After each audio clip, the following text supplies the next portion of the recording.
Oh, gee, baby. Wow, that was a spirited hour. And we got some breaking news during the TV version of us. The Freedom Caucus. Do you think they saw the tweets from the president last month when he was talking about, look, either you're kind of with us or you're not? I hate you. Yeah. Yeah, I mean, he said that Freedom Caucus, he listed some groups and he said, yeah, see you in the midterms. I'm paraphrasing a tweet. Oh, yeah. Justin Amash was like, bring it. I don't care. I mean, Yeah. This is really big news. Yeah. I'm shocked that they... Ted Poe of Texas dropped out of the Freedom Caucus within days after the health care fell apart But don't on that forget, Friday. this is the House side. There's Yeah. a Freedom Caucus and the Senate side, too.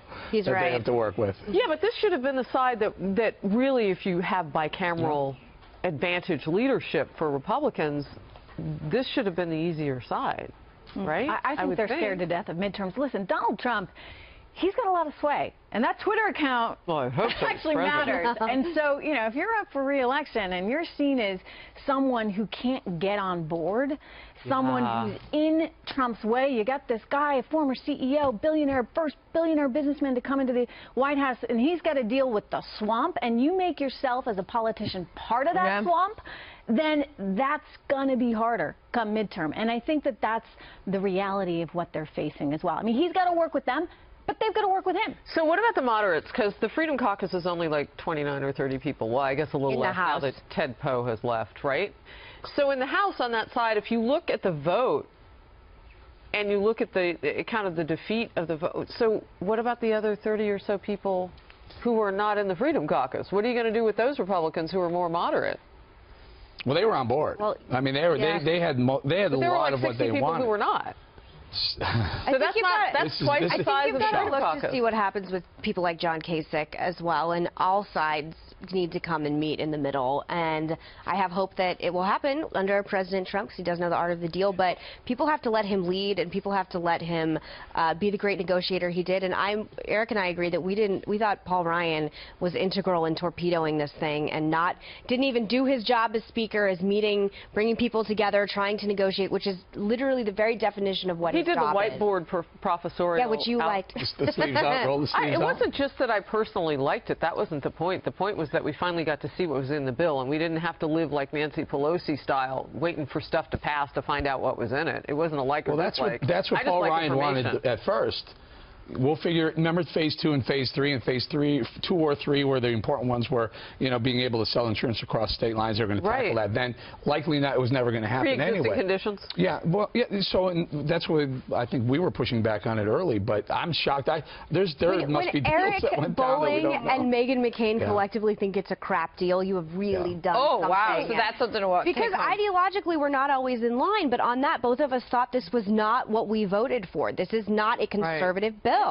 So, and again, it's truly an impressive thing to be able to get both of us as angry as we both were. So since we have like the two great business minds on the couch, Trish and myself. No, I'm just joking. That's good. Eric and Trish are here. Can I just ask you about the Dow? Because we're above 21,000. We were talking about this on OT Baby yesterday. Why should it stop here? Is this sustainable, or did we see the stock market run up in anticipation of what is now being proposed, this tax reform?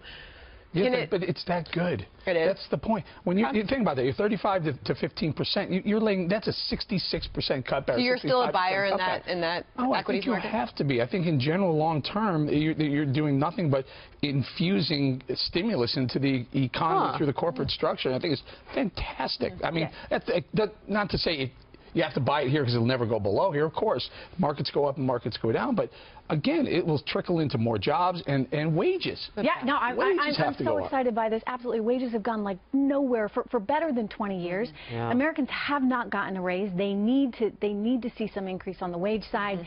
But you know, earnings are going to go up as well, so that will bode well for the market. Give a further boost. You know, I'm hearing a lot of predictions of 22,000 this year. Wow. I think that it actually really could happen. I mean, as I said before, we went forever, it seemed, with nothing out of Washington. I mean, they couldn't get their act together. We had no meaningful economic policy. There was a stimulus program in the beginning that kind of went nowhere and was misused, a lot of that money. And so it was entirely left to Janet Yellen and the Fed to try and figure out how to prop things up. And they had a lot of artificial stimulation that I've always said really didn't amount to fundamental growth. I think you got a good shot at fundamental growth. You're giving money back to the corporations, giving money back to the people. This is the way it should be done. I mean, not just from a financial perspective, but also, as I said, from just who we are, what we stand for as Americans. And it's not socialism. It's about giving the money to the people that earn it. Well, I'd come through with my question, but it wasn't popular during the show with you guys, so nobody answered it. But I am curious to know how you hold corporations accountable to make sure that that money goes back into the people and actually does what you don't. Corporations hold themselves accountable as a board of directors. That's anti-capitalism right there. Yeah, I mean, you can't tell them how to spend their money, but they will. Look, a corporation, their only job in life is not to be philanthropic. It's to earn a higher level of stock price. It's not about philanthropy. It's about actually creating what you say, that structure, that infrastructure that's going to be better for American workers. But in order to do that, you need to continue to grow. I'm with that. I'm with that. If we take this a step further, you're getting at something that I think is really important right now, and this is a very big sort of question that I frankly don't know the answer to. I'd be curious to see what you all think. But we've got this disproportionate relationship, right, between capital and labor. And so it used to be far more aligned. You're concerned about CEOs getting bigger payouts. You're concerned about shareholders doing better through buybacks. I'm concerned about those people who've had to work 3 jobs under Barack Obama to have what they had before he was president. Exactly. That's what I'm concerned about. And how do we change that in an increasingly global economic environment, right, where it's, you know, you can send a job overseas? Do we put protectionist measures via the border tax in place to prevent that from happening, or does that prevent us from growing? I mean, these are big questions. Well, what you're seeing from this president is getting out of the way of business, trying to do business, because, and you're already seeing an administration that is acting completely different than what we saw the past 8 years, where success, profits were demonized. And honestly, Harris, your question is a good one, because I think people at home think like that and ask those questions because of what they were told the last 8 years. We also see huge amounts of power in corporations, and when you feel powerless compared to that, I think that's where the question comes from. Let's just say you're an average worker in a big corporation, and you're making, let's say, $38,000, $40,000 a year with nice benefits. Your CEO is making $12 million a year. Well, you don't love it. I don't begrudge him that. Hold on. But now, all of a sudden, this corporate tax structure drops down, and the company's doing phenomenally better. The stock prices are up. You maybe even have a profit sharing, and now you're making not 38 or 40. Now you're making 48 or 50,000. But the CEO doubled his salary to $22 million a year. Are you mad that he's making double and you're only making 30% more? By the way, I negotiate better than that. No.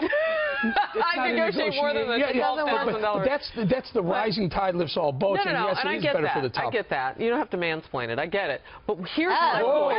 That wasn't being degrading. I'm simply saying there are a lot of people who think like, well, how do you this income inequality from the CEO down. I get you, it's not going to be commensurate. And I also like what you're saying, that it's going to come along and benefit those people farther down the line. My concern is when it doesn't. And I understand, too, that you can't have a federal government decide that. I just think it should be part of the conversation, so that, as Sandra and Trish have pointed out, people who are wondering, well, if I'm not powerful against that big corporation, if the company gets bigger and stronger, they're going to be competing for the employees. The way you compete for an employee, you offer them better benefits. And you may say you'll participate in some sort of profit sharing in the company. You go, boom, that's the conversation. Because guess what happens? Because if Caterpillar, a major corporation publicly traded in the United States, if all of a sudden they were told at the government level, told that CEO can't make that amount of money because of the workers making this or whatever, because their profits are, then that CEO, who is probably extremely qualified to lead that company to higher profits and raise all the wages of everybody working for the firm, he goes somewhere else, and you become less competitive. And all this is about, in tax reform, everything, it's about making these companies more competitive. Real quickly before we go, Swag Daddy 82 on the live chat says, I love Ivanka. But people are questioning some of their more liberal stances on things like climate change. I don't know what this means. Do you know what this means? My biggest problem I've had with Ivanka Trump, and I haven't had any except for the fact that she met with Cecile Richards of Planned Parenthood. I don't think she has any place in the White House. I'm a huge pro-life woman, pro-life advocate. I don't want Cecile Richards and Ivanka Trump hanging out in any fashion. That's my biggest criticism of her so far. Interesting. All right. Eric, congratulations. Oh, thank you guys Monday? so much. Yes. Monday, May 1st. Monday. 5 o'clock. All right. We'll see you back here tomorrow. Bye.